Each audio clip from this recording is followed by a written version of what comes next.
నటిగా సీఎం చంద్రబాబు నాయుడుకు business reform of the year award లభించిన సందర్భంగా మంత్రులు, సీఎస్, డీజీపీ, సెక్రటరీలు, హెచ్ఓడీలకు ఆత్మీయ విందు ఇచ్చారు. అమరావతిలోని ఏపీసీఆర్డీఏ భవనంలో dinner with the real winner పేరుతో జరిగిన ఈ వేడుకలో మంత్రులు, ఉన్నతాధికారులు పాల్గొన్నారు.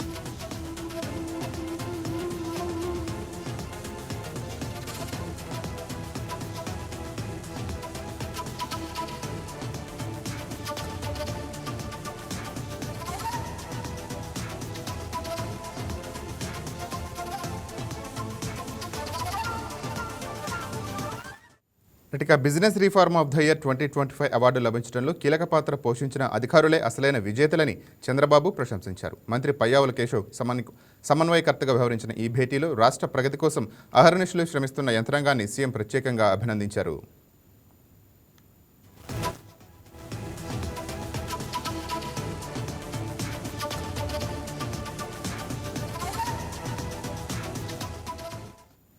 ఇక ఈ సమావేశంలో ముఖ్యమంత్రి చంద్రబాబు పనితీరును మంత్రి నారా లోకేష్ వివరించారు. ప్రభుత్వంలో ఒక నిర్ణయం తీసుకున్న తర్వాత దాన్ని అమలు చేసేందుకు మంత్రులు, అధికారులు వెంటబడి టాస్క్ పూర్తి చేసే విధానాన్ని లోకేష్ వివరించారు.